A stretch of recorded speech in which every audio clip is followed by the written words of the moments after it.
साफ किया हुआ है। अभी कुछ दिन पहले 2 अक्टूबर को इन सरकार ने रेवड़ियां दी। मैं सरकार के खिलाफ पक्ष नहीं हूं, मैं दोनों पार्टियों का सम्मान करता हूं, मगर इन्होंने जो नॉमिनेट लोग थे, जो हमारे घुमंतू जाति की बस्ती थी, वो कितने वर्षों से हमारे लोग रह रहे थे, वहीं पे कुछ पट्टे देके और इर्द गिर्द उन लोगों को देके और अपनी फाइल बंद कर दी। मैं ये कहना चाहता हूँ, हम लोगों ने जो 10 सूत्री जो मांग की है, हमारे को ये सरकारें जब अपनाती है और हमारी जब ये सरकारें हैं, तो मैं ये चाहता हूँ जहाँ हमारे लोग रह रहे हैं वहीं हमारे को ग्रामीण क्षेत्र में 300 गज का पट्टा मिले। और कोई लोग हमारे जब पशु है उनके पास, तो पशुओं के बाड़ों के लिए 300 गज का पट्टा अलग से दे। आप शहरी क्षेत्र के अंदर, हमारे पार्षद भाई बंजारा जी हमारे बीच बैठे हैं, शहरी क्षेत्र में आप 50 गज जमीन दे रहे हो, क्या एहसान कर रहे हो? लेटरिन बाथरूम नहीं बनता है घुमंतू जातियों के लिए। शहरी क्षेत्र में आप 50 गज जमीन की बात कर रहे हो, तो उसमें एक लेटरिन बाथरूम नहीं बनता। हमने उसमें भी इस मांग में किए तो वहां 50 की जगह बढ़ाकर आपको 100 गज देना चाहिए। तो साथियों, वक्ता बहुत लंबे चौड़े हैं, सबको बोलना है। आप लोग एक लाल सिंह जी साहब के आह्वान पर, संत शिरोमणियों के आह्वान पर और जितने भी बड़े बुजुर्गों के आह्वान पर आप एक चंद मिनट में जितने लोग आके अपनी उपस्थिति दर्ज करें, मैं आपको बहुत बहुत धन्यवाद देना चाहता हूं। मेरा आपको पुनः निवेदन है कि आज हम पाली में हैं, आज ये कमेटी बैठ के और डिसाइड करेगी।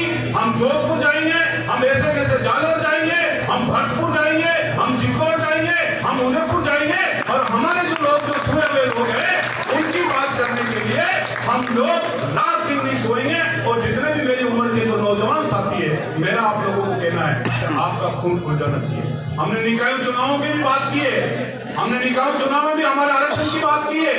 हमने ये कहा कि आप जब हमारे जो 10% जो हमारा पेमेंट है वो हमारे बच्चों के लिए अलग से खर्च हो, उनका अलग से हॉस्टल बने, और यही सरकारें 1 साल में 1000 बच्चों को आउट ऑफ कंट्री भेजे और हमारे बच्चों का खर्च कौन उठाए? राज्य सरकार या केंद्र सरकार उठाए, तभी होगा। और 10% आरक्षण के लिए मैं थोड़ा सा निवेदन करना चाहता हूं कि 10% आरक्षण ये कोई हमें दान में नहीं दे। सुप्रीम कोर्ट ने माना है, रेल के आयोग ने माना है, और वर्तमान में जो हिदायत आयोग है वो उसको उस फाइल के ऊपर जंग लगा रहा है। तो जो फाइल आपकी अलमारी के अंदर पड़ी है, जहां उसके ऊपर भार चढ़ा हुआ है, उस फाइल को हमें बहुत शीघ्र निकालना है। आज तो हमारी शुरुआत है।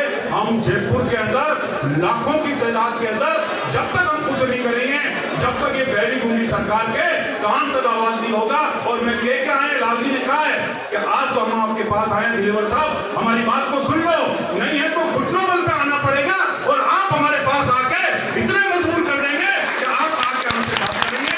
आपको जो समय दिया, जो प्रेम दिया, विशेष तौर से देवासी समाज का, बंजारा समाज का और तमाम घुमंतू जातियों का मैं बहुत बहुत आभार प्रकट करता हूँ। महाराज श्री की चरणों में नमन करता हुआ धन्यवाद लाल सिंह जी को और पूरी टीम को, भिक्खू सिंह जी को बहुत बहुत धन्यवाद।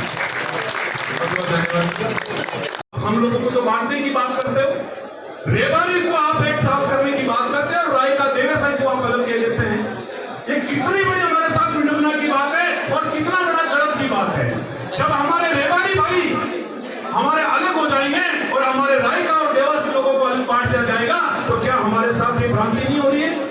इनको भी हमारे को सुधारना चाहिए। और हमारे नौजवान साथी है, हमें इस बात को ध्यान देना चाहिए। मैं जिन जाति से आता हूं, इन सरकार ने जो परफॉर्मा, मैं महाराज को कहना चाहता हूं, जो परफॉर्मा जो निकाला है, जिसमें सीधा सीधा ये कह रहे हैं कि आप पहले जोगी लिख के फिर कालवेला लिखे, मेरा नाम रतननाथ है, और आप पहले मुझे रतननाथ नहीं लिखवा रहे हो और पहले मुझे रमेश नाथ लिखवा रहे हो, तो भैया रतननाथ तो मेरा उर्फ नाम हो जाएगा। तो सीधा सीधा मैं तो ओबीसी में चला जाऊंगा। आज कुछ लोग हमारे बागरिया समाज के लोग आए हैं, वो बागरी को ले लिया है, मोगिया, बावरिया, बागरी और पारदी को इन जात से बाहर निकाल दिया। जिंदाबाद जिंदाबाद जिंदाबाद जिंदाबाद जिंदाबाद।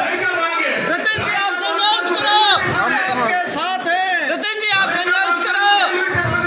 वो हमने नाम नहीं दिया, वो आपकी सरकारों ने नाम दिया।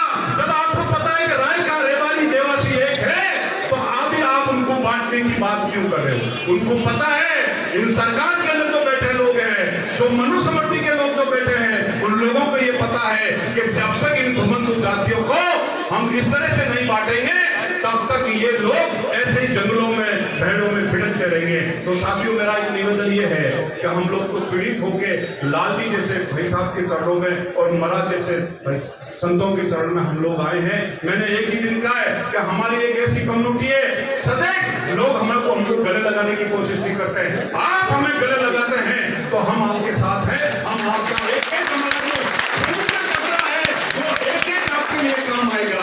मैं कहना चाहता हूँ, अभी बहुत सारे मेरे पूर्व वक्ता कह रहे थे कि रेन के आयोग ने ये कर दिया, इदा के आयोग ने ये कर दिया। वो हमारे पे एहसान नहीं किया। भारत का एक एक नागरिक टैक्स देता है और हम कोई अलग चीज नहीं मांग रहे। हम हमारा दिया हुआ जो है वो हम इन लोगों से मांग रहे हैं। हम कोई वापसी में नहीं मांग रहे, हम उनसे भीख में नहीं मांग रहे। और मैं तो ये कहना चाहता हूं इन सरकारों को कि ये तो एक चंगारी है। आप अपना कान खोल के सुन ले।